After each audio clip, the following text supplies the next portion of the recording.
Assalamualaikum warahmatullahi wabarakatuh. Waalaikumsalam warahmatullahi wabarakatuh. Bismillahirrahmanirrahim. Alhamdulillahi rabbil alamin. Wassalatu wassalamu ala ashrafil anbiya'i wal mursalin. Sayyidina wa maulana Muhammadin wa ala alihi wa ashabihil mujahidin at-tahirin. Amma ba'du, subhanaka la ilma lana illa ma 'allamtana innaka antal alimul hakim. La haula wa la quwwata illa billahil aliyyil azim. Saudara-saudara kaum muslimin, terutama adik-adik para remaja dan pemuda yang saya cintai. Apabila seseorang akan membangun rumah, tentu saja dia akan mengadakan beberapa pilihan.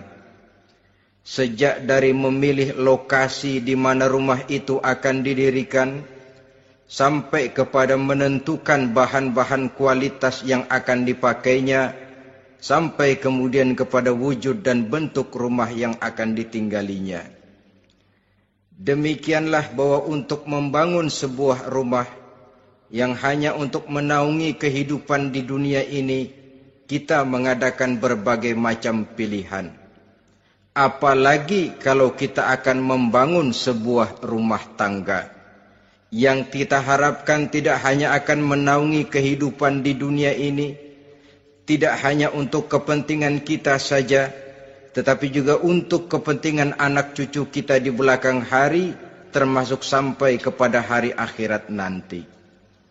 Oleh karena itu, pada pertemuan kali ini, saya hanya ingin khusus berbicara kepada adik-adik remaja dan para pemuda, bagaimana sebaiknya memilih jodoh menurut ajaran agama Islam. Dalam Al-Quran, Allah subhanahu wa ta'ala menjelaskan, Zuyyina linnasi hubbus syahawati minan nisa. Bahwa manusia, apapun jenisnya, asal dia bernama manusia, dihiasi dengan perasaan cinta kepada perempuan. Jadi sejak dahulunya secara fitrah, laki-laki senang kepada perempuan, sebagaimana perempuan pun senang kepada laki-laki. Dihiasi rasa cinta ini dalam kehidupan manusia. Dan oleh karena adanya rasa cinta, berkembanglah segala macam persoalan.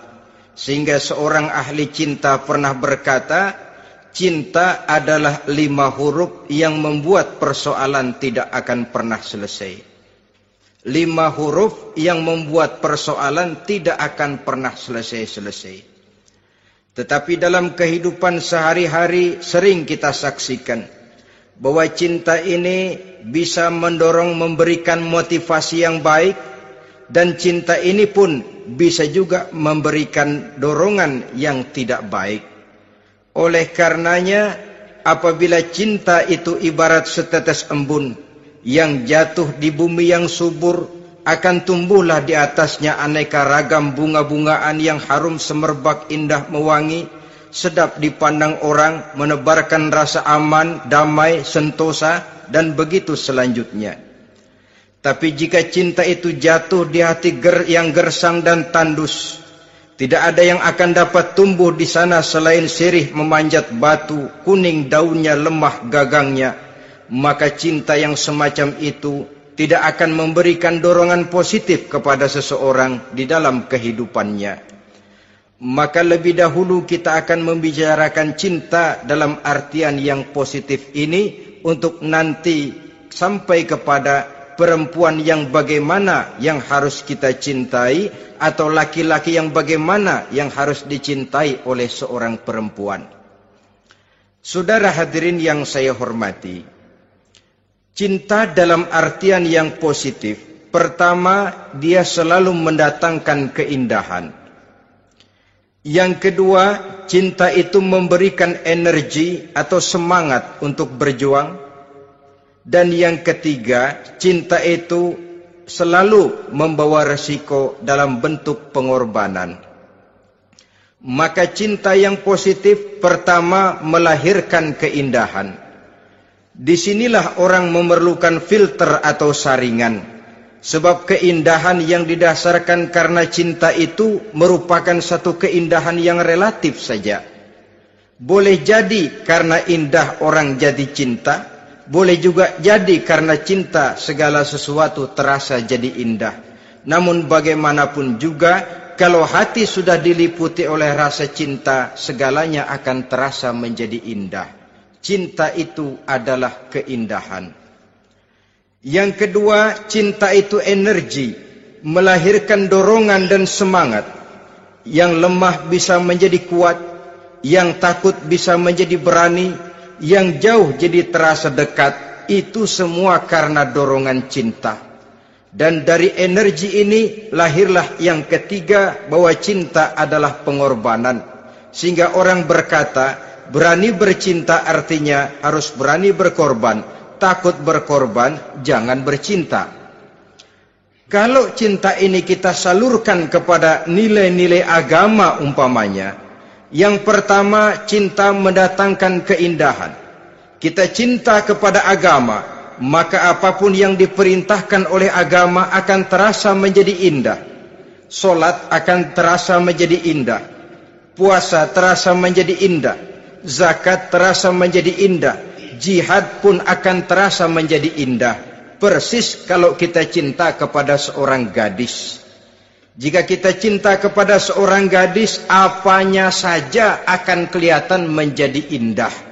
Jalannya terasa indah, lenggang-lenggoknya terasa indah, suaranya merdu padahal cemprengnya bukan main. Seluruhnya akan mendatangkan keindahan karena dasarnya sudah cinta. Cinta membawa kepada keindahan. Yang kedua, cinta itu melahirkan energi.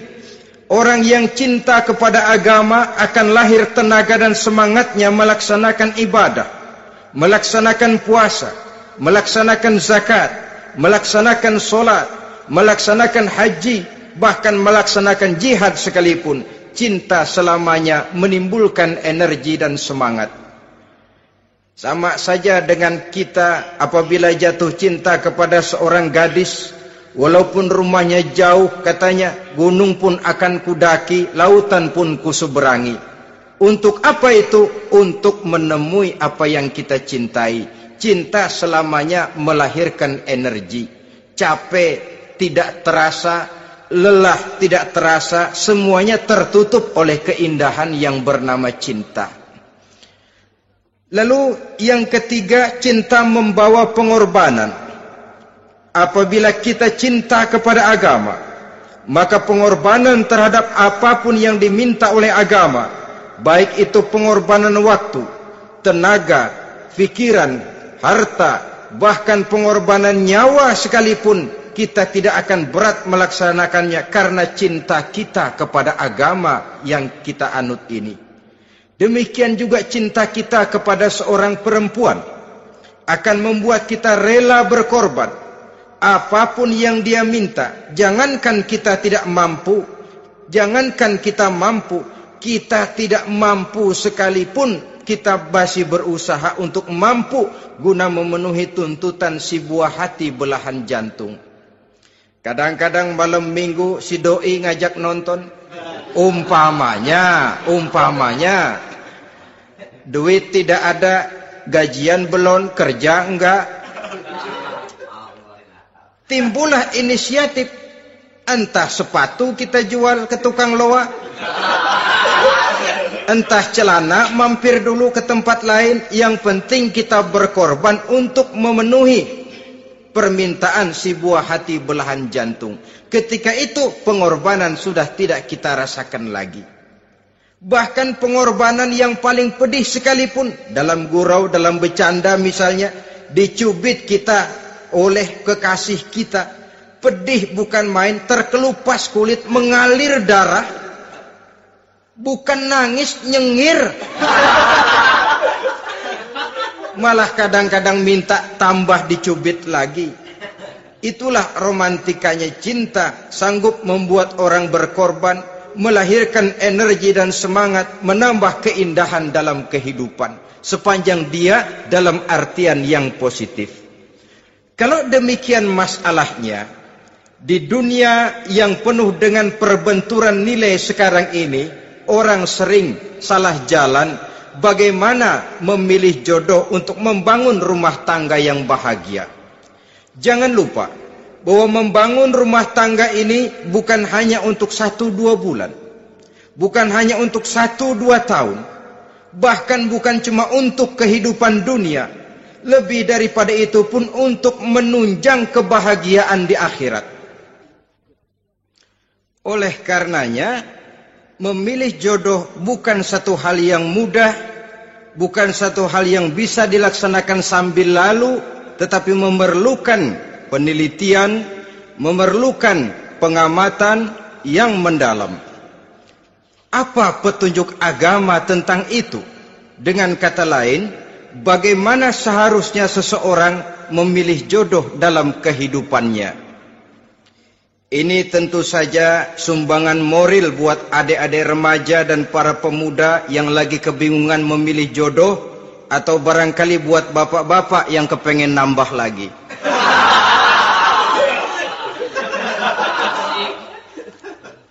Mohon maaf kepada ibu-ibu, saya tidak menganjurkan, cuma ngajarin. Yang pertama, menurut Nabi, nikahilah perempuan itu karena rupanya, karena hartanya, karena keturunannya, dan karena agamanya. Ada 4 motif utama di sini. Pertama, memilih jodoh, lihatlah rupanya. Lagian siapa yang kepengen dapat jodoh rupanya nggak karu-karuan? Cari rupa yang cantik, indah, dan menawan. Namun jangan lupa, saya katakan di zaman di mana sering terjadi benturan nilai seperti sekarang ini, orang sulit untuk mendapatkan keaslian.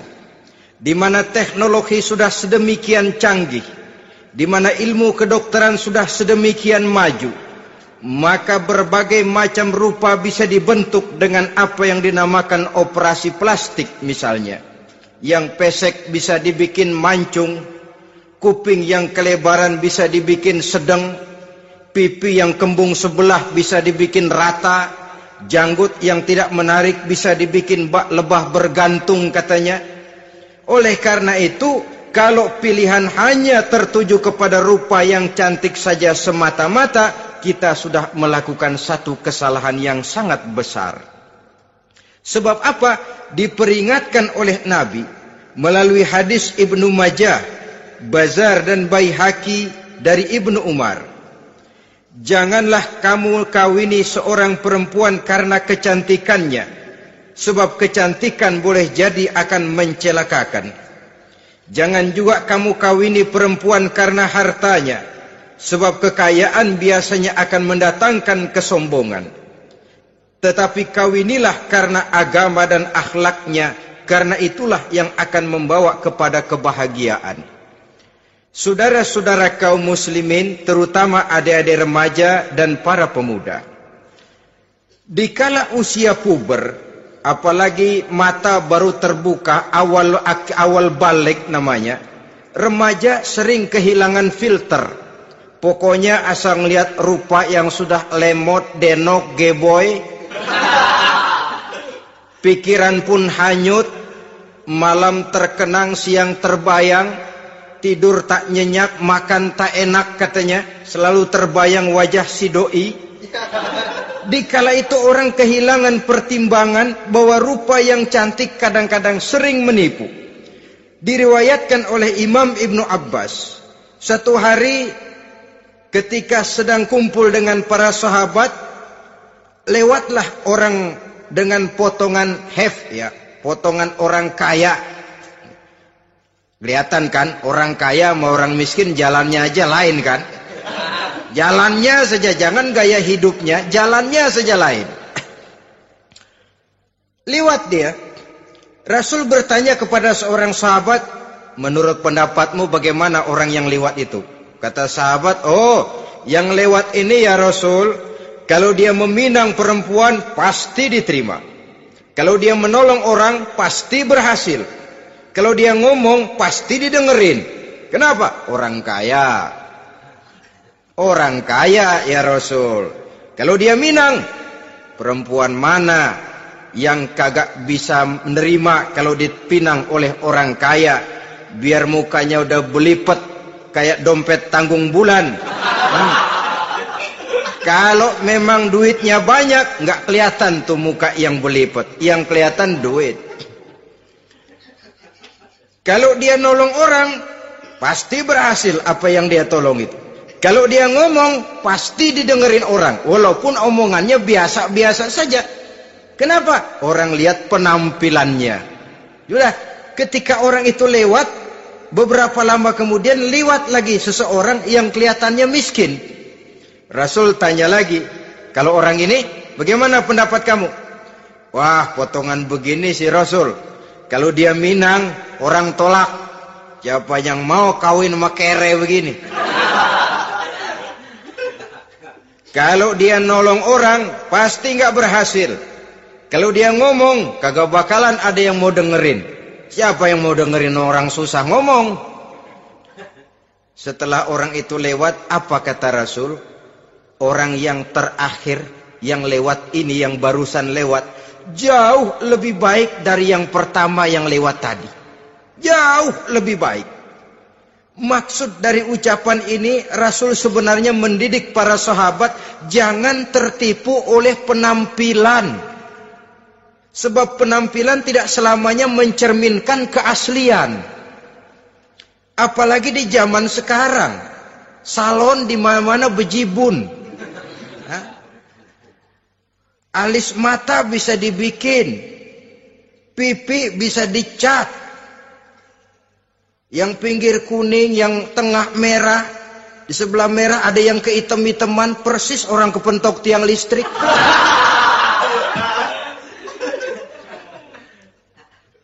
Kecantikan yang artifisial, kecantikan yang bukan alami. Karena itu silakan saja cari yang cantik, tapi jangan terpaku sampai di situ. Sebab kecantikan di samping dia mudah berubah oleh pergeseran masa dan pertukaran waktu, ternyata penampilan tidak selamanya mencerminkan keaslian. Lain hari seorang sahabat pernah mengadu, "Ya Rasul, ada apa? Inna imraati la turaddu yadul lamis." Ya Rasul, istri saya tidak pernah menolak tangan orang laki yang menjamahnya, mengajak salaman kepadanya. Apa jawab Rasul? Ceraiin aja. Tapi hati saya berat ya Rasul, saya cinta betul sama dia. Ya kalau hatimu berat, jaga dia baik-baik. Nah, dari riwayat ringkas ini kita ambil satu perbandingan. Memang punya istri berwajah cantik itu kadang-kadang si malakama kalau imannya tidak kuat. Si malakama. Kita diemin aja, binal, makan hati, nggak aman, nggak tentram. Jangan-jangan saya berangkat ke kantor, dia ngompreng. Buah si malakama, seperti orang tadi, ya Rasul. Istri saya kelihatannya sebenarnya tidak negatif maksudnya ini, cuma bersalaman tapi terlalu ngobrol. La turaddu yadul lamis, tidak pernah menolak orang yang ngajak salaman. Ya sekedar salaman. Tapi kan awalnya dari salaman. Kalau sudah salaman kan strum bisa ngederdet dari tangan situ. Kata Rasul sederhana saja, ya kalau memang begitu ceraiin. Saya nggak kuat Rasul, saya cinta betul sama dia. Kalau kau tak kuat berpisah dengan dia, jagalah dia baik-baik. Ajar, didik, tanamkan rasa keagamaan di dalam hatinya.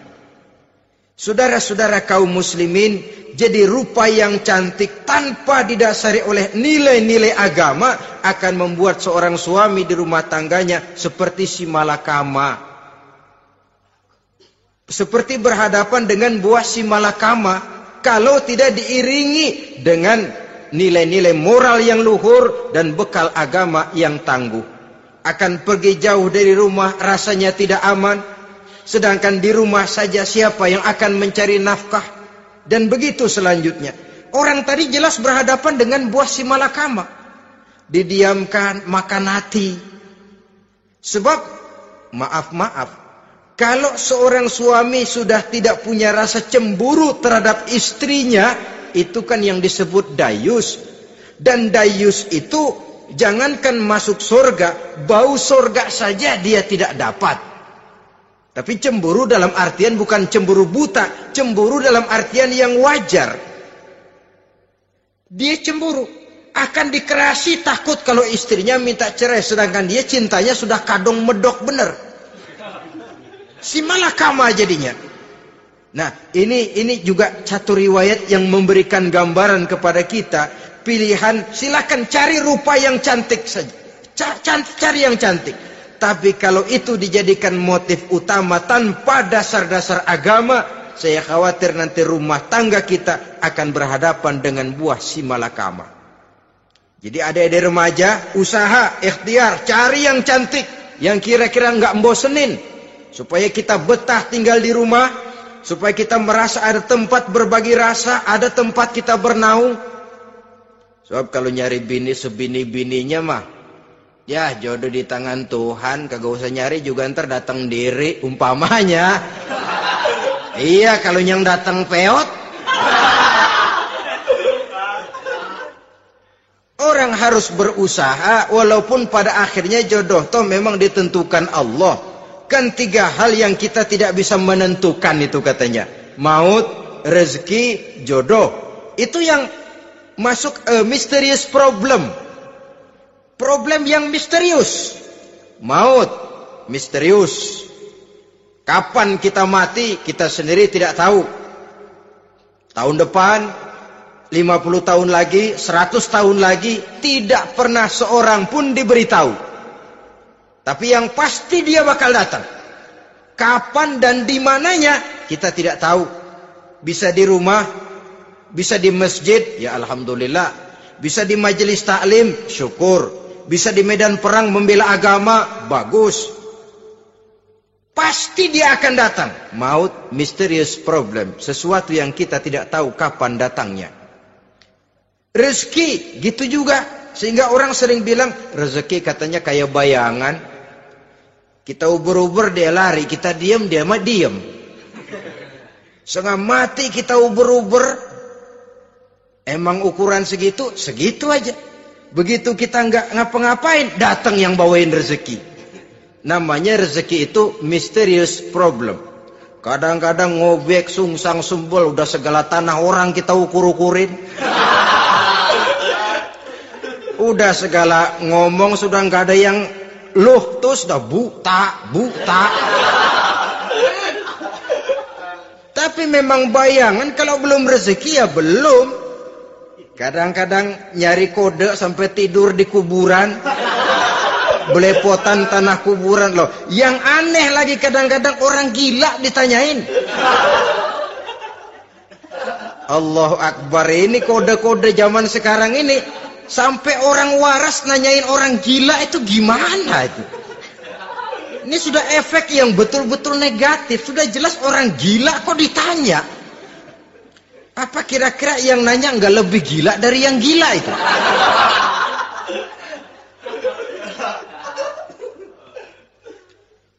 Saudara-saudara kaum muslimin, terutama adik-adik remaja dan para pemuda, jadi silakan saja cari rupa yang cantik, karena dia akan jadi tautan hati, buah hati belahan jantung, tempat kita berbagi rasa, tempat kita pulang dan tinggal di rumah tangga kita. Tapi hendaknya kecantikan rupa itu diiringi juga dengan kecantikan budi. Karena itu cari rupa yang cantik. Ini pilihan utama. Yang kedua, kata Nabi, harta, cari yang kaya. Tetapi jangan lupa, jangan dijadikan pilihan utama. Karena kekayaan sering mendatangkan kesombongan. Apalagi kalau seorang pemuda mendapat istri orang kaya. hidupnya dimodali oleh istrinya, maka biasanya wibawanya sebagai seorang suami akan hilang. Akhirnya komando di tangan istri. Dikala itulah suami tidak lebih daripada prajurit yang taat kepada komando istrinya. Padahal menurut konsep Quran, ar-rijalu qawwamuna 'alan nisa, laki-laki diciptakan sebagai pembimbing bagi perempuan. Kalau nanti suatu saat terjadi benturan, sedangkan modal diberikan oleh istri, terjadilah pengungkitan. Kata istrinya apa? Lu jangan bertingkah, lu kan kawin sama gue modal lu kolor doang.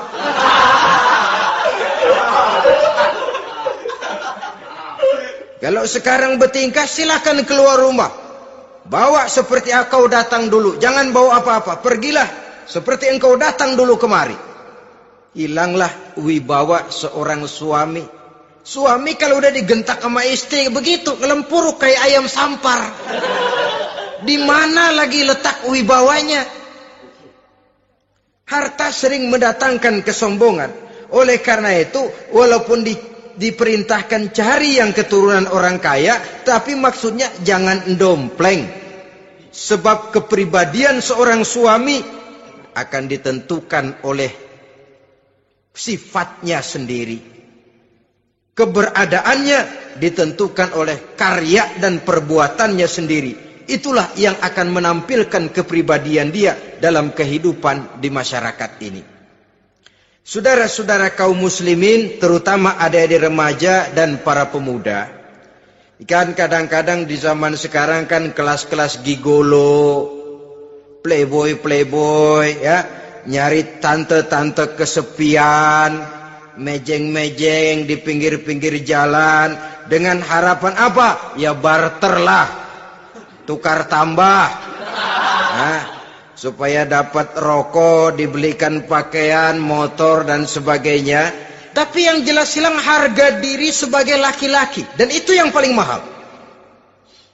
Kalau seorang laki-laki sudah kehilangan harga diri, apalagi yang bisa dibanggakan dalam kehidupan ini?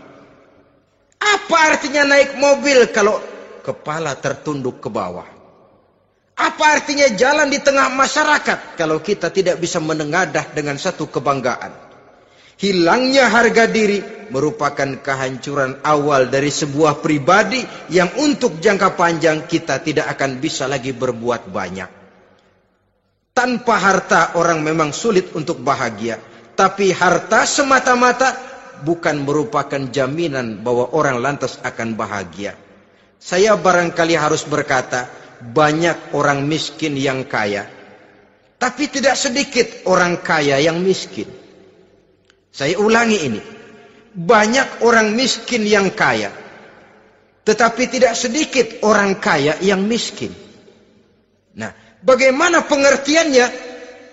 Orang miskin yang kaya, materinya sederhana, peralatan rumah tangganya sederhana, tapi hatinya kaya. Oleh karena hatinya kaya, jiwanya lapang. Sebaliknya, orang kaya yang miskin, di tengah kelimpahan materi yang berlimpah, segalanya serba ada, hatinya yang miskin. Kelimpahan materi tidak akan sanggup mengobati kemiskinan hatinya. Sehingga di tengah kehidupan yang serba ada, dia masih merasa kurang, maka dia tidak pernah cukup. Di tengah kemilauan dan gemerlapan serta glamornya rumah mewah, dia merasa hidup di tengah gurun pasir yang gersang dan tandus. Karena itu, biarlah miskin harta tapi kaya budi, daripada kaya harta tapi miskin budi. Lebih utama lagi, kaya harta, kaya budi. Itu idealnya. Dasar pilihan ketiga, sesudah rupa dan harta, menurut Nabi, keluarga. Faktor keturunan sangat menentukan. Pepatah mengatakan, buah apel akan jatuh tidak terlalu jauh dari pohonnya. Biasanya kalau bapak kalong, anak kampret. Bapak nyolong, anak nyopet. Itu fotokopi. Saudara-saudara, sungguh pun demikian, faktor keluarga bukan merupakan yang paling dominan. Karena segalanya memang bergantung kepada hidayah dari Allah Subhanahu wa ta'ala. Kalau hidayah datang, bisa saja anak maling bisa jadi kiai. Kalau hidayah datang, bisa saja anak Nabi malah ikut bersama orang-orang kafir. Pada akhirnya orang mau besar atau tidak, bukan dengan jalan menyempeng kepada keturunan orang lain, tapi ditentukan oleh kepribadian dirinya sendiri. Tidak bisa kita menjadi besar dengan menyebut kebesaran orang lain. Itu sebabnya dicontohkan oleh Imam Ali pada saat beliau berkata, "Laisal fata may yaqulu kana abi, walakinnal fata may yaquluha anadha." Anak muda yang gentleman adalah anak muda yang berani berkata, "Inilah saya." Bukan anak muda yang membanggakan leluhurnya. Ini kan zaman sekarang ini lagi ngetop-ngetopnya lagu-lagu cengeng katanya. Sebenarnya menurut saya bukan cuma lagu cengeng yang jadi masalah.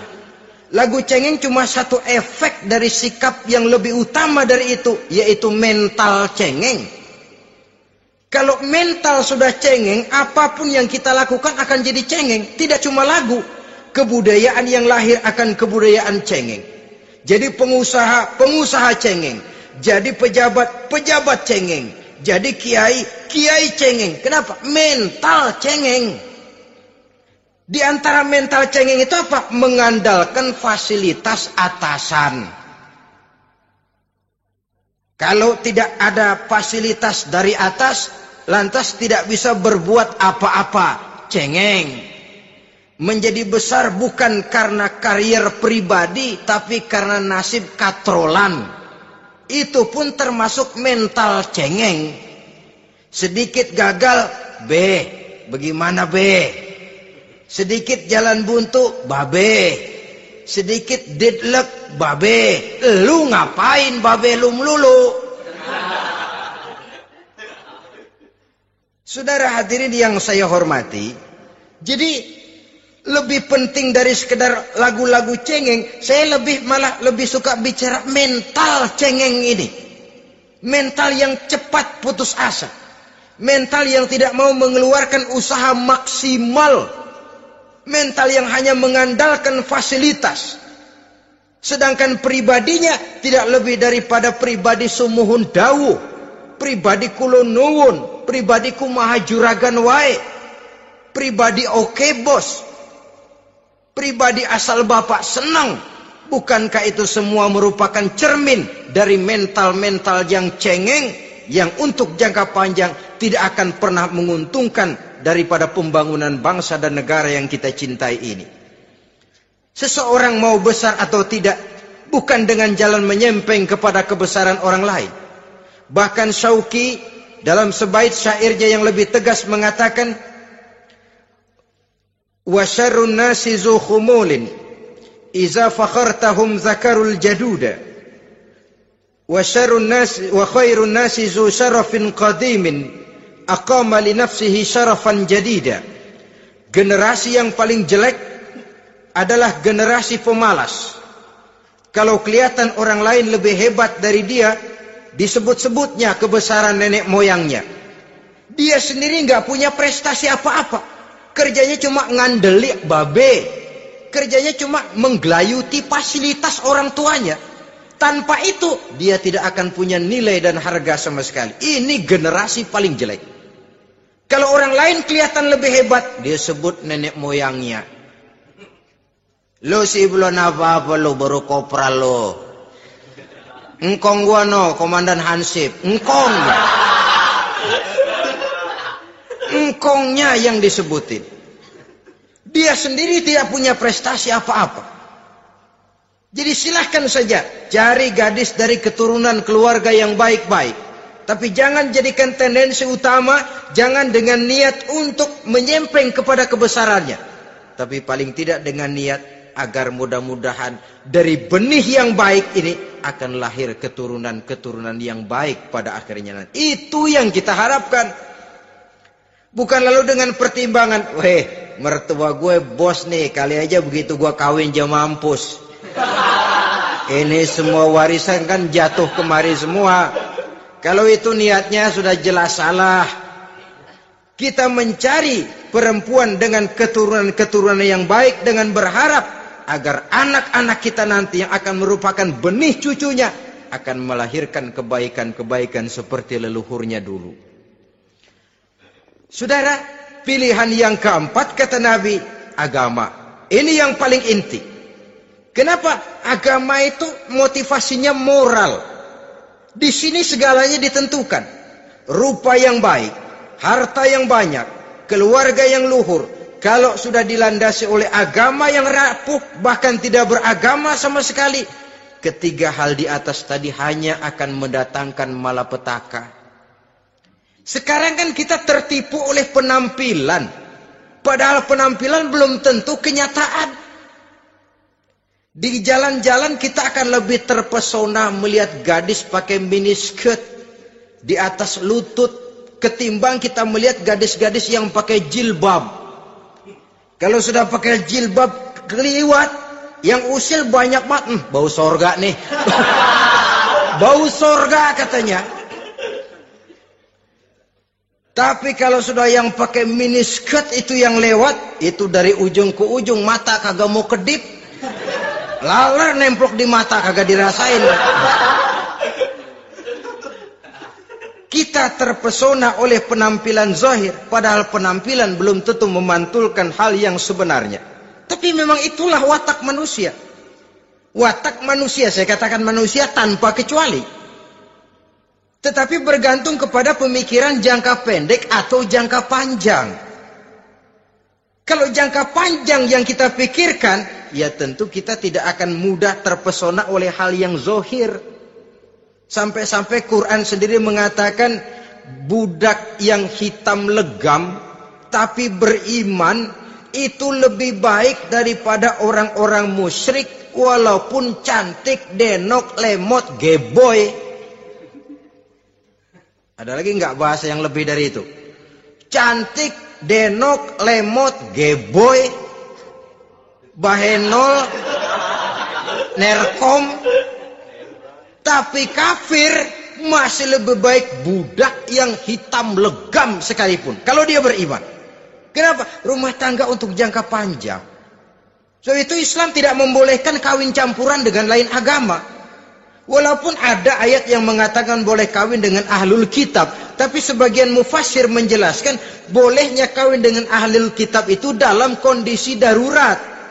Dalam kondisi normal tidak bisa. Kenapa? Kalau sudah berlainan agama, akan terjadi kerancuan rumah tangga untuk jangka panjang. Bagaimana membina dalam keharmonisan di rumah tangga? Bagaimana nasib anak-anak nanti? Kadang-kadang ada keluarga, kami sih keluarga modern. Anak-anak kami berikan kebebasan untuk milih agama apa saja. Bapaknya Islam, istrinya Kristen, anaknya ada yang Hindu, Buddha. Bagus nih, keluarga pecel namanya. Bagaimana keluarga modern bisa seperti itu? Padahal seorang suami bertanggung jawab di hadapan Allah. Dia akan ditanya tentang istrinya. Dia akan dimintakan pertanggungan jawab tentang anak-anaknya. Kalau istri kita berlainan agama, mungkin terjadi pengkaplingan. Pokoknya kalau anak perempuan ikut ibu, anak laki ikut bapak. Administrasi dunia bisa begitu. Tapi akhirat, pertanggungan jawab di hadapan Allah. Bisakah kita? Sorry aja Tuhan emang janjinya begini. Saudara hadirin yang saya hormati, oleh karena itu budak legam hitam kalau beriman masih lebih baik daripada orang-orang yang tidak beriman walaupun cantik dan mempesona. Kenapa? Ini faktor agama. Ya buat 1-2 bulan bisa terwujud rumah tangga yang tentram. 2-3 tahun mungkin masih bisa bertahan, tapi sampai kapan? Sampai kapan itu akan terwujud? Pada akhirnya akan muncullah dilema yang akan sulit buat diatasi. Oleh karenanya motif agama dijadikan stres oleh Nabi. Fasfar bizatiddin taribat yadak. Pilih agama sebagai titik sentral, sebagai pilihan utama. Kalau agamanya kuat, walaupun rupanya sederhana, tapi karena nilai agamanya kuat, dia bisa menyenangkan hati suaminya. Dia bersolek untuk kepentingan suaminya. Dia taat kepada suaminya. Harta, dia anak orang kaya untuk membantu perjuangan suaminya. Tapi kalau tidak ada modal agama, rupa yang cantik bisa menyengsarakan suami. Apalagi kalau suami kere.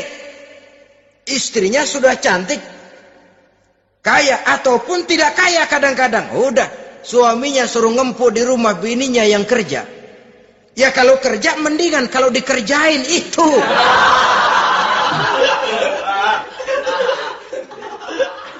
Itu yang repot.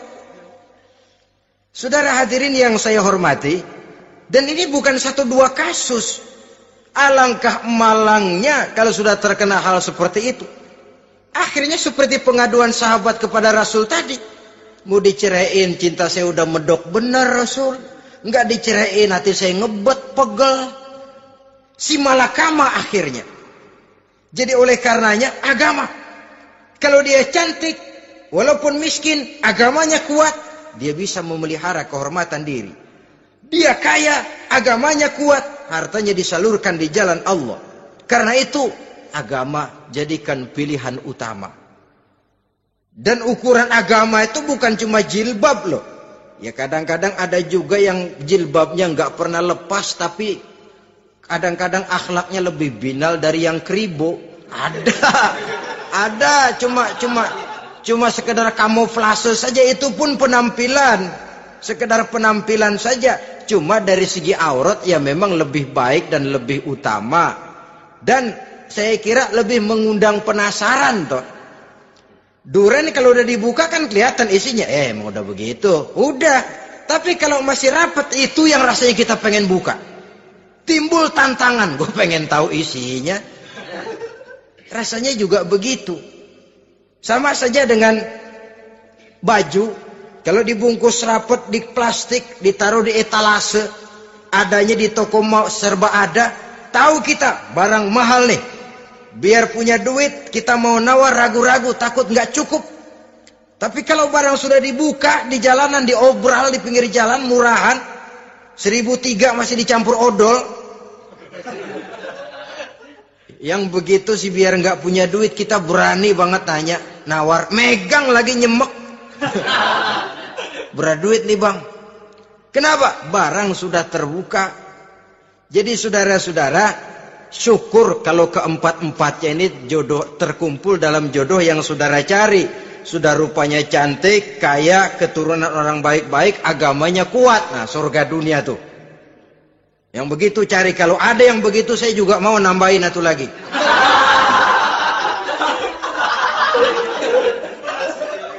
Tapi yang kumpul keempat-empatnya ini terus terang saja langka. Makhluk langka ini. Kadang-kadang cantik, kaya, keluarganya hebat, agamanya nol, akhlaknya kayak setan. Tapi yang paling celaka kalau empat-empatnya kagak ada. Rupanya jelek, melarat, bapaknya biang maling, kagak beragama lagi. Apanya yang mau dipilih? Mampus saja mendingan.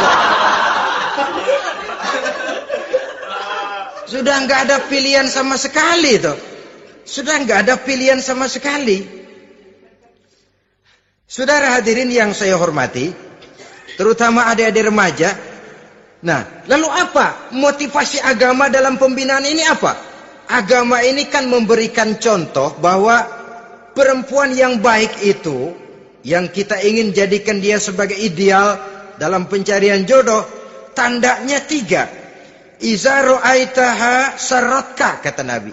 Kalau dipandang, dia bisa menggembirakan kamu. Kan ini yang penting buat seorang suami. Kalau saudara nanti jadi suami, punya istri yang jadi partner setia mendampingi suaminya. Kalau dilihat nggak membosenin, Kenapa? Dia berdandan untuk nyenangin hati suaminya. Enggak bosenin. Kan kadang-kadang ada bini kalau kita pulang demek aja fotonya.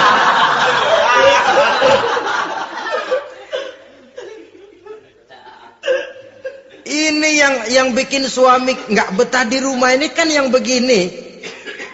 Adapun perempuan yang beragama, apabila dipandang oleh suaminya, dia pandai menyenangkan hati suaminya. Andai kata suaminya dalam kesulitan, dia tidak menambah beban kesulitan.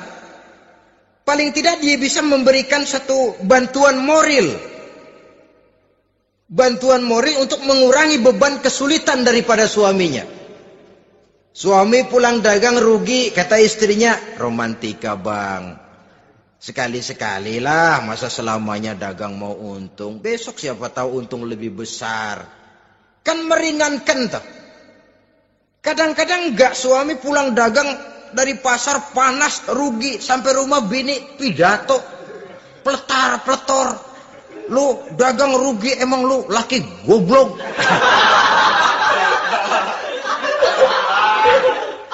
Sudahlah di pasar rugi, di rumah digoblok-goblokin. Ini nanti kena penyakit broken home yang begini ini. Padahal kesuksesan di kantor, kesuksesan di pasar, kesuksesan di medan tugas selalu dimulai dari kesuksesan dan ketenangan dari rumah tangga. Dia berhias untuk kepentingan suaminya, tidak terlalu berlebihan, dan suaminya pun pandai menghargai istrinya dengan kata-kata yang menimbulkan gairah dan semangat. Melihat istrinya bersorak, kamu makin cantik saja. Jangan juga kadang-kadang suami ketus. Ngelihat daksu pulang kantor, lihat suaminya, istrinya dandan rapi. Tumben lu mau bekasin apa? Mau bekasin katanya. Artinya apa ini? Pandai mengembirakan, bisa tenggang rasa, bisa berbagi rasa. Sehingga suami merasa ada tempat dia bertukar pikiran. Ada tempat dia membicarakan persoalan. Dialog dalam kehidupan berumah tangga itu sangat diperlukan. Iza ra'aitaha sarratka, kalau dipandang dia sanggup mengembirakan kamu. Dikasih uang 500 senyum, 5.000 pun ketawa. Menggembirakan. Dia bisa taruh kata hatinya kesel, tapi mulutnya senyum. Nah ini yang sulit ini. Senyum tapi kesel, kesel tapi senyum. Kadang-kadang istri itu kan kalau sudah kesel, suami pulang nggak bisa dia menyembunyikan kekesalannya. Dari jauh suami sudah lihat ini yang nyambut, ini bemo ini. Udah monyong serem. Saudara hadirin yang saya hormati, yang kedua, bila diperintah dia taat. Ini pengaruh agama. Sehingga Nabi mengatakan, "Lau amartu li ahadin ayyasjuda ila ghairiha, la amartul mar'ata litasjuda ila zawjiha likibari haqqihi 'alaiha." Andai kata saja boleh aku memerintahkan manusia untuk sujud kepada sesama manusia, pastilah aku perintahkan perempuan untuk sujud kepada suaminya. Kenapa? Karena besar hak suaminya kepada dirinya. Untung sujud kepada manusia tidak boleh. Andai kata boleh, perempuan disuruh sujud sama suaminya. Ini tidak perlu sampai sujud. Cium tangan saja minta ridho suami. Kadang-kadang perempuan sekarang berat. Paling banter setahun sekali lebaran doang. Laki pulang sembahyang tubruk, cium tangan, minta redo, nangis segala macam. 3 hari habis lebaran, beras habis, monyong aja lagi.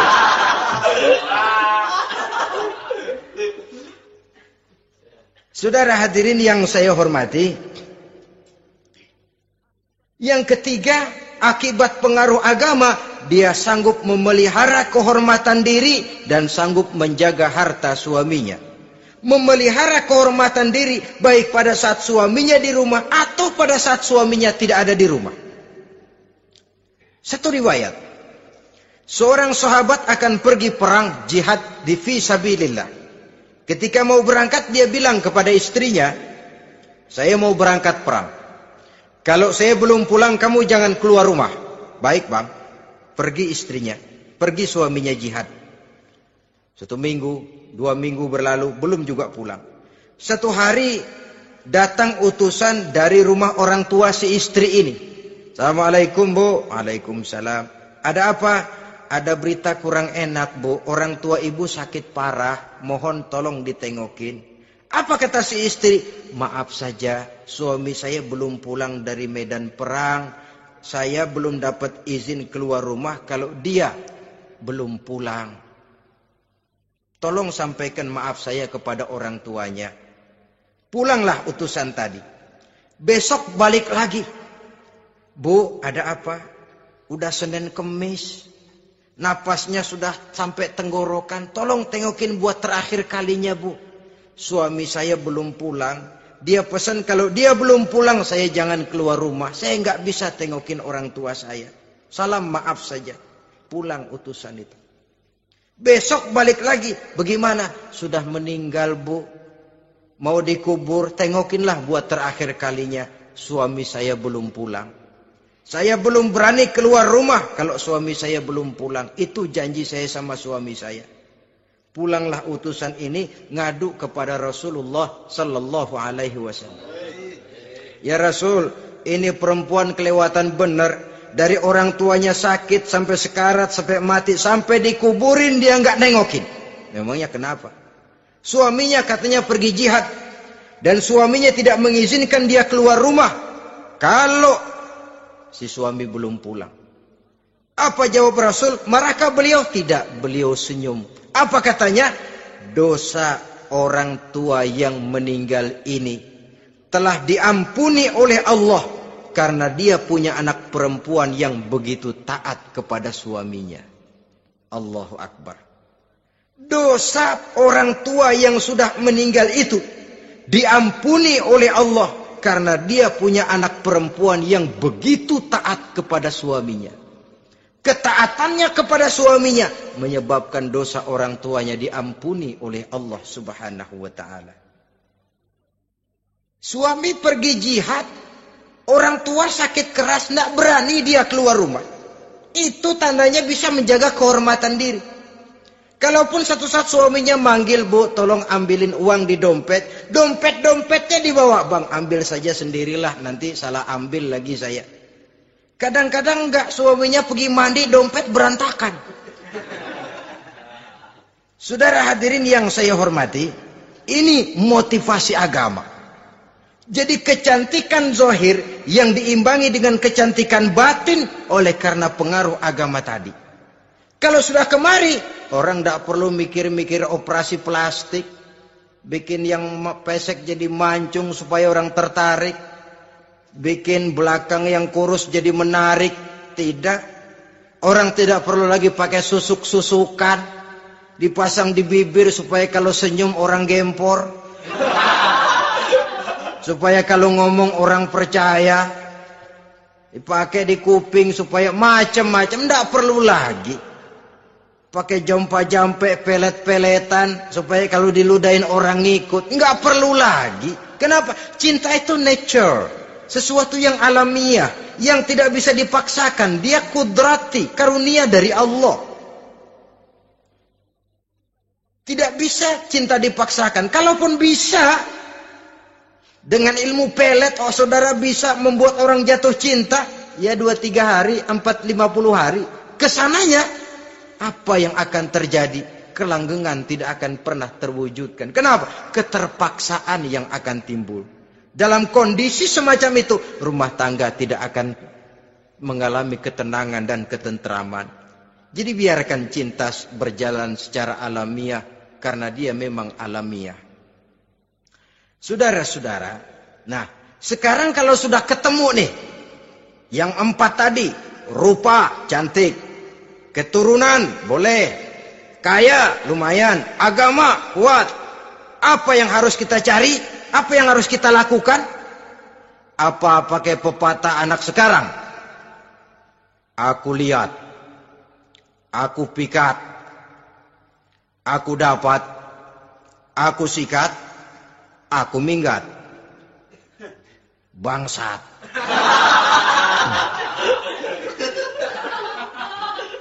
Itu kan ada moto cinta kilat begitu tuh. Cinta kilat katanya. Aku lihat, aku pikat, aku dapat, aku sikat, aku minggat. Bangsat.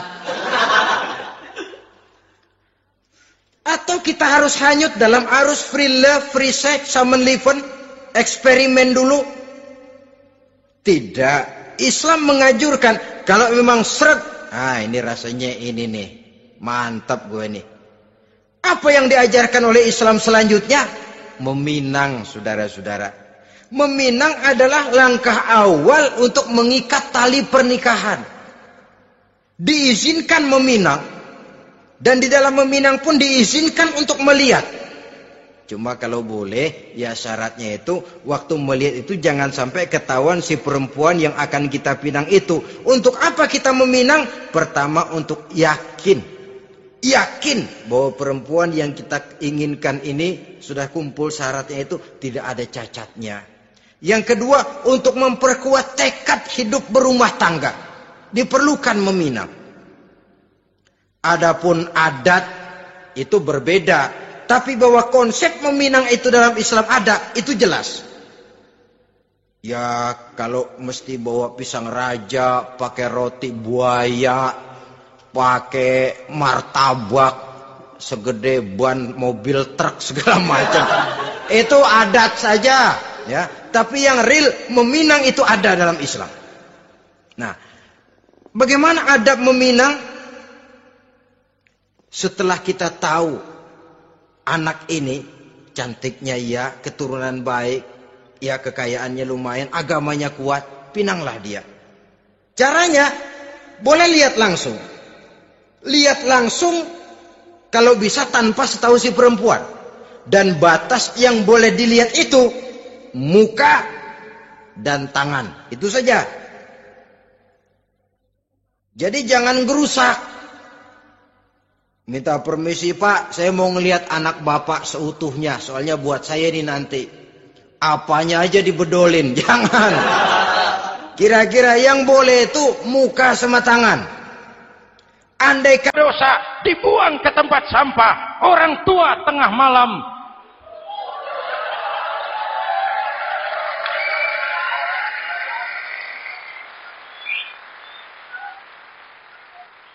Hadirin, yang keenam, rajulun da'athum ra'atun zatu mansibin wa jamalin ila nafsiha faqala inni akhafu Allah rabbal alamin. Orang yang bermoral dibujuk rayu oleh perempuan cantik, lalu dia berkata, maaf, saya takut kepada Allah. Orang bermoral yang merasakan kehadiran Allah dekat dalam hidup. Umpama waktu puasa, saudara sholat zuhur. Sebelum sholat saudara berwudu. Ketika berkemur saudara korupsi. Sedikit airnya saudara minum. Jangankan polisi, teman wudu sebelah pun tidak tahu kalau waktu berkemur saudara korupsi. Kenapa kita tidak mau melakukan? Ada rasa malu kepada Allah. Ini yang perlu kita tumbuh kembangkan. Rasa malu kepada Allah subhanahu wa ta'ala. Yang ketujuh, rajulun tasaddaqa bi sadaqatin fa akhfaha. Orang yang bersedekah lalu disembunyikan sehingga tangan kiri tidak tahu apa yang diberikan oleh tangan kanan. Orang yang punya kepedulian tinggi tetapi ikhlas menolong yatim, membantu sesama dalam rangka menegakkan masyarakat yang adil dan makmur. Mari kita mohon kepada Allah, semoga kita semua senantiasa dalam perlindungannya di dunia ini dan lebih-lebih di akhirat nanti. Al-Fatihah. A'udzubillahi Siratal ladzina an'amta 'alaihim ghairil maghdubi 'alaihim waladdallin. Amin. Bismillahirrahmanirrahim. Alhamdulillahirabbil alamin. Allahumma shalli ala Muhammad wa ala alihi wa sahbihi ajmain. Rabbana taqabbal minna salatana wa siyamana wa qiyamana wa takhashu'ana wa ta'abbudana wa tammim taksirana ya arhamar rahimin. Allahumma ja'alna minas su'ada'il maqbulin wa la taj'alna minal ashqiya'il mardudin. Rabbana zalamna anfusana wa illam taghfir lana wa tarhamna lanakunanna minal khasirin. Afdalu ma qultuhu ana wan nabiyuna min qabli. La ilaha illallah.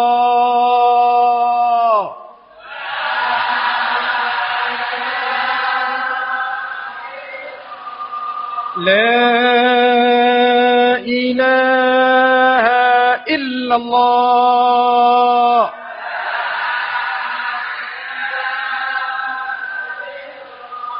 Muhammadur Rasulullah.